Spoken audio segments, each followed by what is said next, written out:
Dun, dun, dun, dun, dun, dun, dun, dun, dun, dun, dun. There's, I don't know what month this is. Because let's see. Currently, while we're shooting, or no, when this is airing? When this will air, it'll be December. Well, depending on how. It'll be like the second week of December. Well, because we're gonna have the last one, and then we're gonna jump the Samishloss up, and then this one. Yeah. And I'm not gonna be able to post it over Thanksgiving because I will be out of town. Yeah. It's gonna be like this third week in December. Well, happy December. Still pre-Thanksgiving in here land. It was great seeing you last week. It was. It was good. I hope you enjoyed your Thanksgiving. You looked great. You know what? I didn't want to say it, but man, I'd hit it. I'd hit you. Oh, I'd hit you and I'd hit it are completely different things. Completely different things. Completely different things, and I wouldn't hit you. Well, I mean, sometimes you do get on just a little bit. Not like fucking not like not like, you know.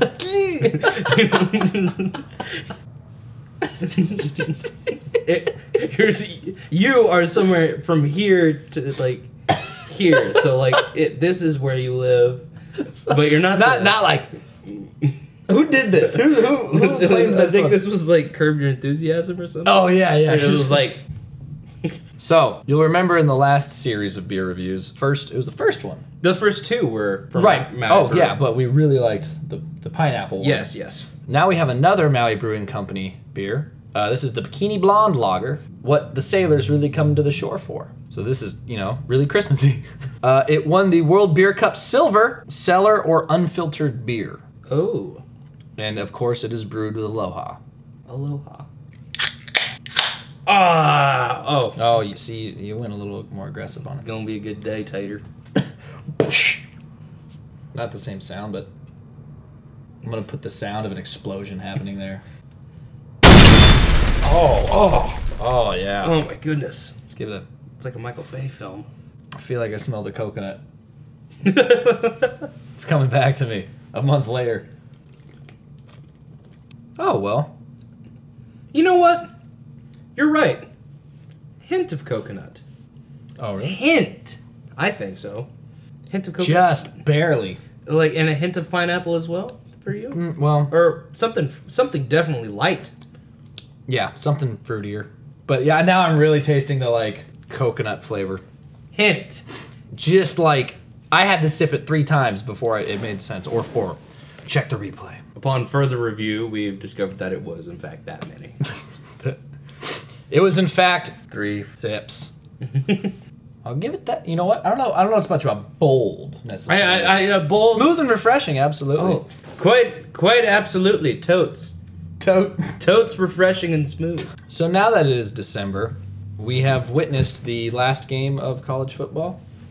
Well, at least. Of the regular season. Oh, yes, of the regular season. I think it's time we do some speculation. I think it is speculation time. Yes. Mostly for ASU, because Speculation time, Sun Devil Edition! You're gonna add the thing, right? So it's not just like my hand? No, it'll be, the fork will be there. It'll look like Sports Center. It'll look like Sports Center. Sweet, that's what I want. We, as Sun Devils, have noticed a certain lack of je ne sais quoi about the ASU football team, which is to say, the amount of suckiness. It's a consistent suck. It's mid to late season. We're done. It's over. We shoot our load for the first 6 games against teams like UC Davis. UC Davis? But hey, we beat Mizzou and SC. Right, and then we lost to Illinois. We lost to Oregon. Well, we knew that was gonna happen. Well, okay, that got away from us though. Yeah. Which was stupid. And then the most recent sting, as you're watching in Decemberland, we're recording in Novemberland, Arizona. Yeah. The battle. The Duel in the Desert, the Territorial Cup. Right. Which was probably one of the stupidest things I've ever seen. Really kind of stung. You gotta think, like... That close, like... Yeah. And we were up. First half, totally good. Yep. Second half, Sure enough. If it involves the second half of anything, Erickson will find a way to fuck it up. I've heard rumors, several other people have heard rumors that it was despite of how the team was going to do in the last 2 games, Erickson was probably going to go out the door. So now it's time we speculate. All right. Who we would like to see ASU go after as the next potential head coaches, or potential head coach, right, for our ASU Sun Devils. All right. I think someone that ASU can definitely go out and grab and who could really, excite would be Kevin Sumlin from the University of Houston Cougars. Who is that? Kevin Sumlin is the head coach for Houston, and he started out as, well, he didn't start out as the University of Oklahoma's offensive coordinator, but he worked from wide receivers and then went to kind of became an offensive coordinator, and then he was an offensive coordinator at Texas A&M. So he's an offensive-minded guy. Right. And if you look up Houston stats, their offensive numbers are sick. And also we've already got a pretty good defense. Yeah, I mean we have the components there. Right. If we just had a better offensive system, because it's not like we don't have the talent. Right. Tallest quarterback in the league. God damn it, Brock Osweiler, you're so fucking tall. You gotta be like what, 7 feet? I'm actually 6'8". Let's call it 7'10". Let's just say you're a giant amongst men. So, okay. You got Jamal Miles, you got Cameron Marshall. Well, he's not gonna be around. Neither is fucking Vontez. Yeah, he's out. Bye, Vontez. Yeah. You're gonna have a great career. Make lots of money. Just throw up that fork when you're playing for Ball So Hard Niners. University. Ball So Hard. Thank you, Terrell Suggs, for Ball So Hard University. No, but I think Kevin Sumlin would be someone who could get people excited. Mind you, that they do play in Conference USA or whatever, but still. That's a conference? Yes. Conference USA! Who plays in Conference USA? Houston. And Tulane. and Tulsa. And Rice. And Southern Methodist University. I know too many things about this. I had no idea. I thought there was the WAC, the Pac-12, the SEC, and military. How many are there? There's at least there's a lot. Okay, so what? Oh, and Mountain. Mountain? Just Mountain? Yeah, isn't that one? Mountain West. Oh, Mountain West. Okay. Okay. A quick rundown. Let Pac-12, Mountain West, the WAC, Big 12, the Big 10, which there's 12. There's 10 in the Big 12 and 12 in the Big 10. You're fist fucking me. I'm not. Conference USA, the Sun Belt, the Big East, the SEC, and the ACC. And military. And the Mid-American Conference, the MAC Conference. That one's maroon, isn't it? Their logo is Yeah, it's MAC. Big Sky, I think there's a Big Sky Conference, I think. And that's Pacific Union College, Napa Valley Community. NAIA. Where the sky's the limit.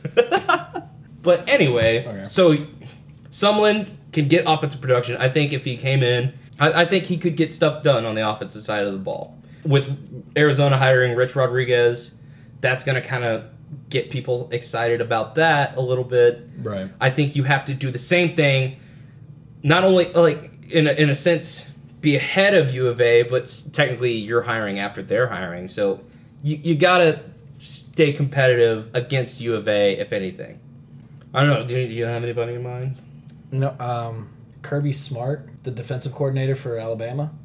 Yeah, yeah, wow, yeah, I think that would be pretty cool. I mean, they've got one of the top 20, top 10 defenses. Actually, they've had one of the top 5 defenses in the past 3 years. They had third, second, and now so they've gone up since they've had him. It's been third, second, and first, and then at this point they're letting in 8.4 points a game on average, and so their recruiting has been fucking incredible. So if we brought him here, he'd have to take. Leaving the SEC would be kind of a fucked up thing for him. But if they wanted to add credibility to the Pac-12, or is it changing? I don't know if it's changing, but I don't know much about college football. But so if they brought him over here, not only would that add credibility to our division, but I think that his recruiting prowess as well as his defensive prowess would really help us out, especially because if we have someone like Osweiler who stays here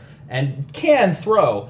And we just got to shut people out, leave people at 8 points. We know we can get like 25, 30 points, whatever. And so I think, Kirby's smart. And his name's Kirby, and he'd be a smart decision. Yeah. How the fuck did you know all of that? What the fuck, dude? Roll Tide, bro.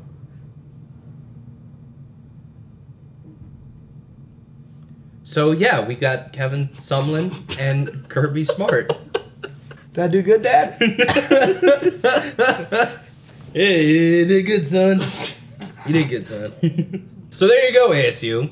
The Goop recommends Kevin Sumlin and Kirby Smart, 2 KSs. Here's what you can do. Send them both the exact same packet and be like, hey, KS. You don't even have to change, like, Secretary only has to fucking write up one thing.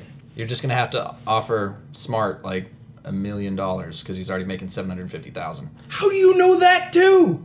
What the fuck? Roll Tide, bro. This doesn't make any goddamn sense to me. Roll Tide, my ass. You have a computer chip in your brain. Do they have like a sign? I don't know. Roll Alabama? No, I don't think so. No, because it'd be gay if they're just like, yeah! Roll Tide, my ass.